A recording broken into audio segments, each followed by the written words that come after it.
داستان سلطان نور الدین زنگی جس نے صلیبیوں کے دلوں پر اپنی داغ بٹھا رکھی تھی، تو اس کے خواب میں حضور کریم صلی اللہ علیہ وآلہ وسلم ملے۔ ان کے ساتھ دو آدمی تھے جن کی طرف اشارہ کرتے ہوئے انہوں نے کہا کہ نور الدین، یہ آدمی مجھے ستا رہے ہیں، ان کے شر کا استحصال کر۔ ایسا خواب نور الدین زنگی ہی دیکھ سکتا تھا جو قرآن پاک سمجھتے اور اس پر عمل کرنے پر مطلق کوتاہی نہ رکھ کرتا تھا، منکرات شریعت سے معترض اور امر کا تہہ دل سے مطیع تھا۔ احتیاط کا یہ عالم تھا، لشکر میں طبل کا بجانا موقوف کر دیا تھا۔ صحابہ رضی اللہ تعالی عنہ اجمعین کے دور کی طرح لشکر کو تکبیر بلند کر کے حملے کے لیے ہلاتا تھا۔ رمضان المبارک کا بڑے احترام سے استقبال اور مقدس ماہ کے روزے پابندی سے رکھتا اور دوسرے لوگوں کو بھی پابندی کراتا۔ اس طرح کی وسیع سلطنت میں کسی کی مجال نہ تھی کہ رمضان المبارک کی بے حرمتی کرے۔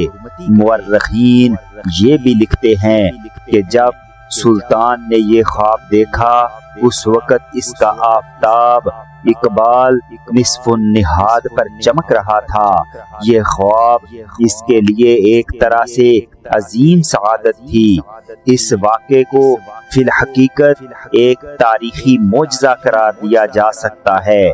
سلطان نور الدین زنگی ایک عابد شب بیدار تھا جو اپنی رات کا بیشتر حصہ عبادت میں گزارتا تھا۔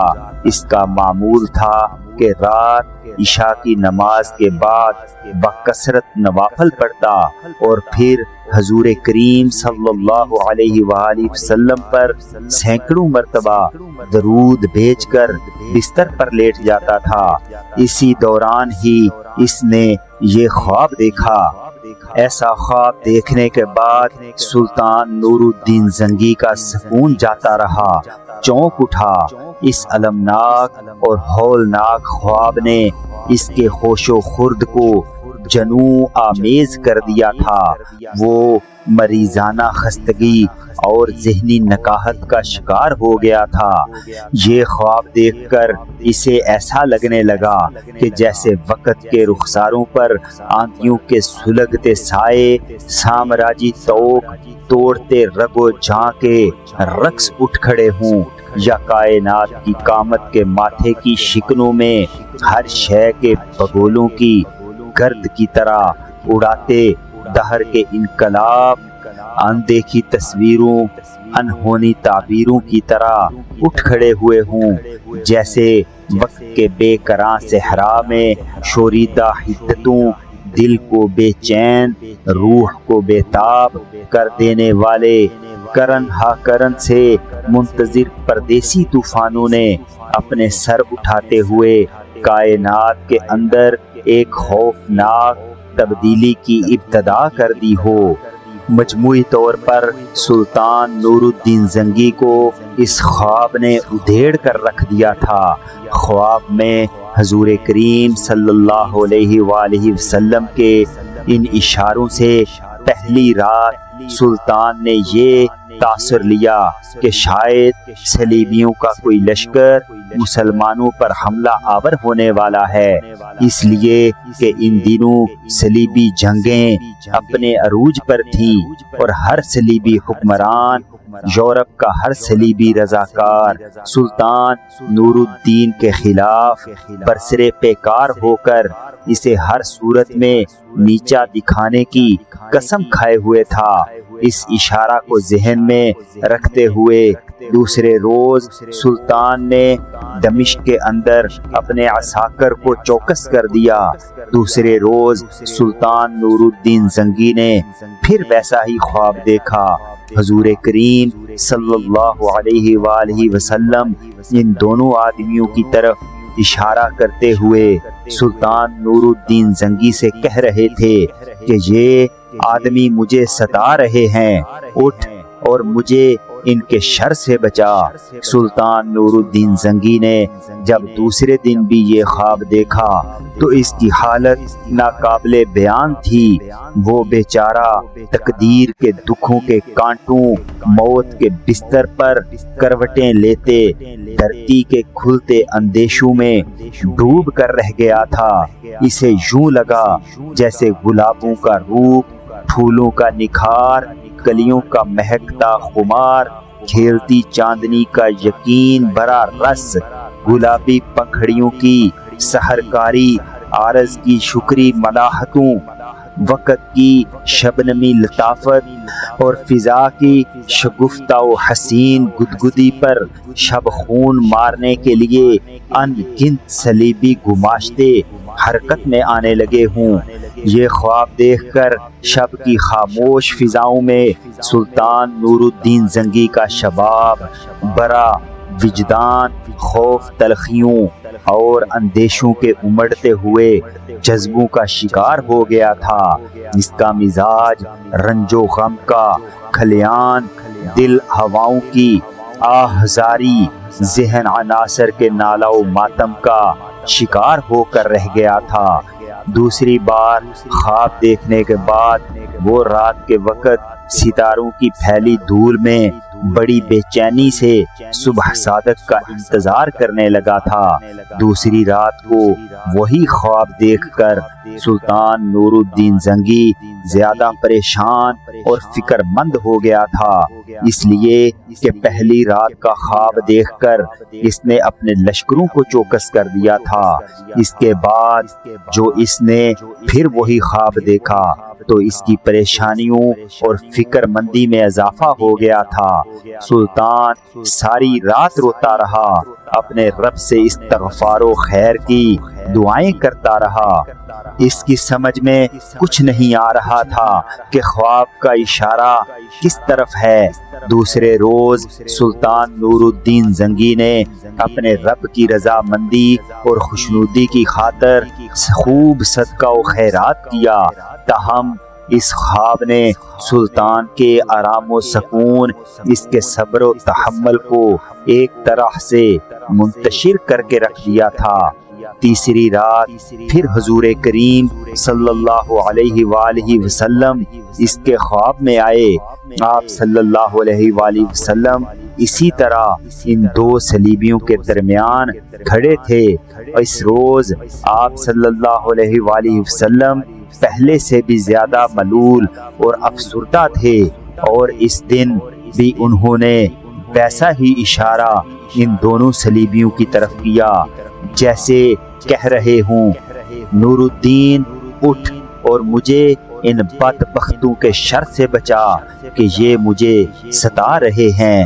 کہتے ہیں کہ تیسرے دن کے خواب پر نور الدین بار بار استغفار پڑھتے ہوئے اٹھ بیٹھا تھا۔ وہ سخت پریشان و مضطرب تھا، خوف اور وحشت سے اس کا بدن لرز کانپ رہا تھا۔ بلند پروازی جیسی خود اعتمادی، ہواؤں کی شہزوری جیسی جرت مندی، کوہستانوں کی سنگینی جیسی شجاعت رکھنے والا سلطان یہ خواب دیکھنے کے بعد غم زدہ سسکیوں، شام علم کے کرب خیز لمحات سا ہو کے رہ گیا تھا۔ وہ سلطان جو موت و حیات کے کھیل میں دشمنوں کی صفوں میں اس طرح گزر جانے کا ہنر جانتا تھا جیسے ریت سے پانی گزر جاتا ہے۔ تیسرے دن کا وہی خواب دیکھنے کے بعد وہ شب کی سلوٹوں اور زرد پتوں کی خشک کہانیوں جیسا ہو گیا تھا۔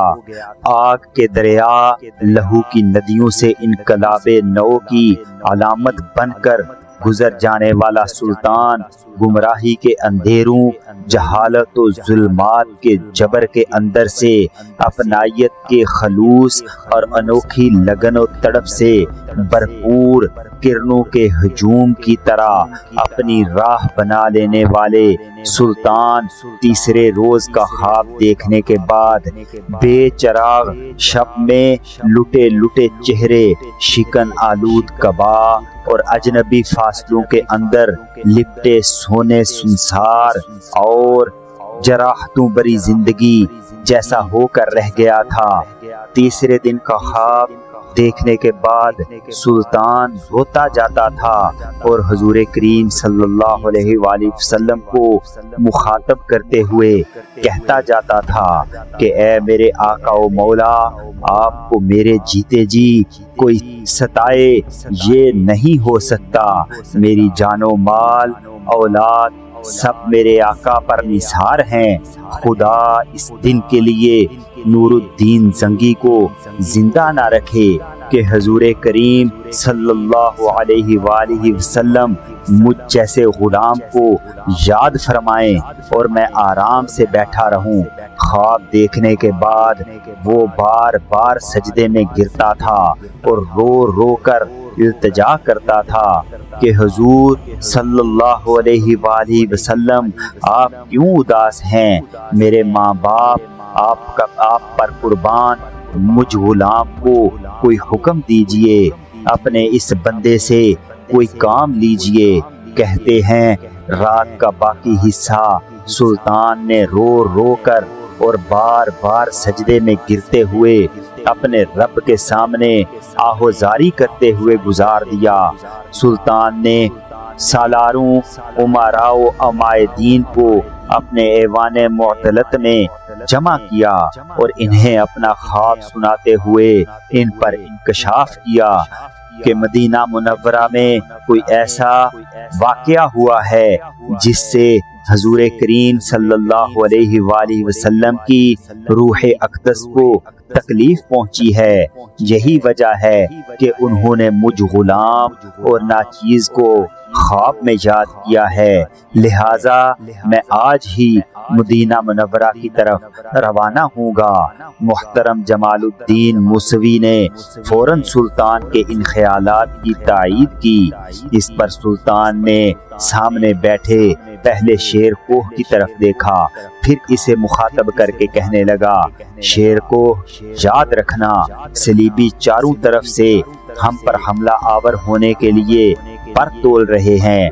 یہاں سے روانگی سے قبل میں 2 قدم اٹھا رہا ہوں۔ پہلا یہ کہ میرے بعد تم یہاں میرے جان نشین اور میرے نائب ہوگے۔ ہر چیز کا خیال رکھنا، دمشق کے اندر لشکریوں کو بالکل مستعد کر کے رکھنا، شہروں کے حالات پر بھی گہری نظر ڈال کر رکھنا۔ شیر کوہ سے نگاہ ہٹانے کے بعد سلطان نے مجدد الدین کی طرف دیکھا اور اسے مخاطب کر کے کہنے لگا، ابن دایا، تمہارے ذمے میں ایک بہت سخت کام لگا رہا ہوں۔ دیکھو میرا یہ خواب کوئی بے بنیاد نہیں۔ یہاں سے میری روانگی کی خبر صلیبیوں کو ہو سکتی ہے اور وہ ہماری سرحدوں پر حملہ آور ہونے کی ابتدا بھی کر سکتے ہیں۔ جو لشکر عام طور پر تمہاری سرکردگی میں کام کرتا رہا ہے، اس لشکر کو لے کر آج ہی تم سرحدوں کی طرف روانہ ہو جانا۔ تمہارے سرحدوں کی طرف جانے سے مجھے ایک طرح کا قلبی سکون ہوگا۔ خطلہ کو اپنے ہمراہ رکھنا، اپنے بھائی شمس الدین کو گھر چھوڑ کر جانا۔ اس کے علاوہ تو دوسرے سالاروں میں اسامہ بن مرشد تمہارے ساتھ ہوگا، جبکہ نجم الدین، شمس الدین، زین الدین، فخر الدین مسعود سب جہاں دمشق میں شیر کوہ کے ساتھ رہیں گے اور اس کے کام میں اس کے معاون کے طور پر فرائض انجام دیں گے۔ سلطان کی اس تجویز سے سب امراء اور سالاروں نے اتفاق کیا۔